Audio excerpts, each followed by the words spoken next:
So I recently had an encounter of trying to donate blood. Let's just say it didn't go very well.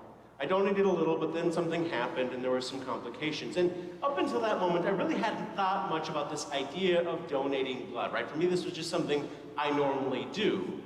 I don't look when they're doing that, though, just to be clear. Like, I'm a little squeamish and sort of looking at blood's not my idea of a good time. So I let them do their thing, and I try to be a good citizen. I mean, after all, about every 2 seconds, the need for blood is somehow put out there, whether it's through an accident, somebody who's been diagnosed with cancer, for the many reasons that we use sort of blood donation. It's a vital element, and there are constant sort of like advertisements and things going out, especially if you've ever donated, about every other week you're getting an email saying, hey, sign up to donate again, right? And really, it's something that sort of sits in the background, but we really don't always think just how essential this thing we call blood is, and really how much we try to ignore it a good chunk of our time, especially in our culture that seems to be sort of sanitized at every level. Now, obviously for very real reasons, we do want to be sanitized. I'm not saying we shouldn't be doing that, but I do think that there's a risk. I do think there's a way that it can sort of pull us away from some of the very real and sort of gritty realness that happens, especially in today's readings. I mean, if we listened to the first reading from Exodus, it's kind of bloody, right? Moses is bringing the word of God to the people, specifically the 10 words of the Decalogue, the 10 commandments, the law of God. And then he sets up an altar, splashes it with blood, and then he takes blood and splashes the people. Be thankful we will not be recreating that here today.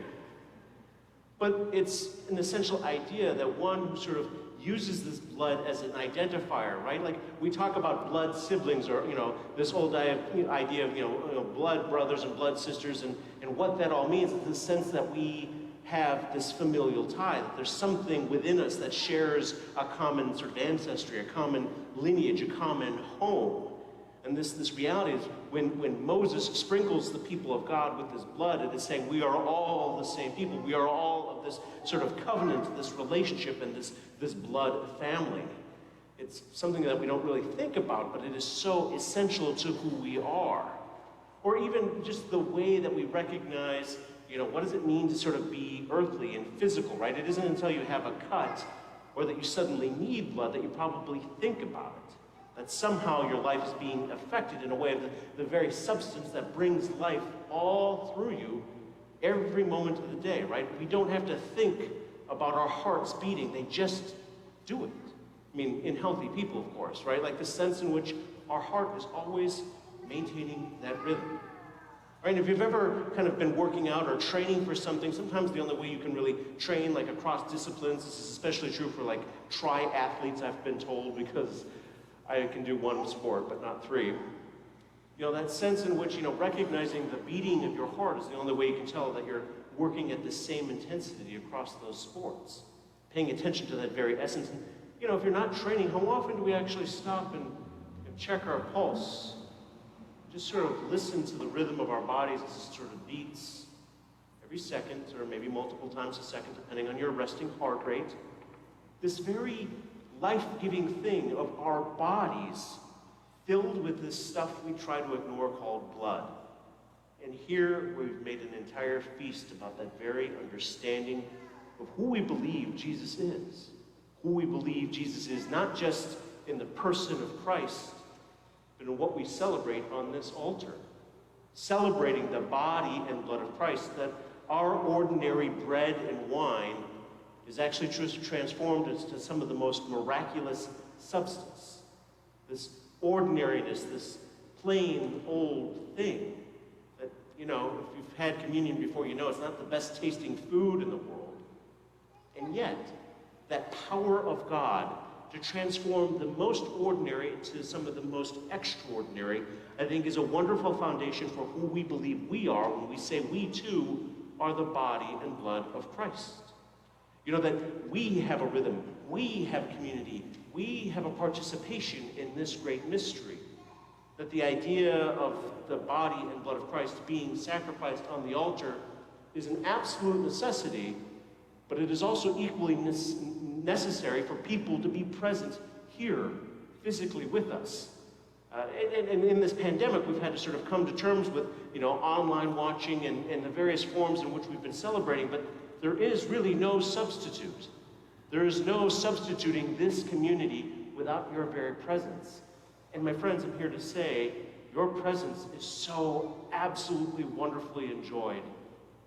Being here in this community is a wonderful way in which we can physically look out and see the heartbeat of our church, which we can look out and physically see the joys and the sorrows, the strengths and our ailments as a people. We are fed by that one covenant, by that one moment on the altar, but its visible effects that God made manifest in the world is seen in this body right here, in this body that shares that heartbeat with each of us, in this body that shares the blood, that life coursing through each and every one of us. And so it gives us a challenge which tomorrow we hope to take up. Now, it's going to be warm, I get it. And in fact, everyone here has already gone to Mass, so showing up tomorrow for the Corpus Christi procession is way above and beyond. But I invite you to do so anyway. Because tomorrow, what we hope to do symbolically in a very real way is to walk over a living wound. The wound of I-94 that cuts through the heart of an old neighborhood. A neighborhood torn by racial and economic divisions. A neighborhood that was torn apart, that was thriving with businesses and community. A neighborhood that's not been the same since. This is a very real wound, and tomorrow we will process both with our sanctified body and blood in the Holy Eucharist and with the sanctified body and blood of everyone here. Tomorrow we will walk across that bridge. We'll pause for a moment to bless that space, not because we approve of everything that has happened, but because we believe in the power of healing and reconciliation. Tomorrow, there will be an opportunity for us to share with another community this very real sense of what it means to be the body and blood of Christ. Tomorrow, we will share in a very real way this wonderful sense of being united in this single sacrament, the sacrament we celebrate on the altar, but also united in that very physical and real presence of seeing the heartbeats and the people between these two parishes. It's a wonderful opportunity to be present to something that I think will be quite amazing. So even though you've done your duty, and you've come to Mass, if you are able and healthy, and I want you to be safe, don't get me wrong, I want you to care for yourself, but if you are able, I do invite you to participate in this wonderful procession tomorrow, to watch, to join us at the end of the liturgy tomorrow, to walk over that bridge, to remember a community that really believes what it says it believes, that God can be physically present in some of the most ordinary looking of things and still make it glorified. And I think that's the cool part, because if God can turn bread into himself, just imagine what God can do with each and every one of us.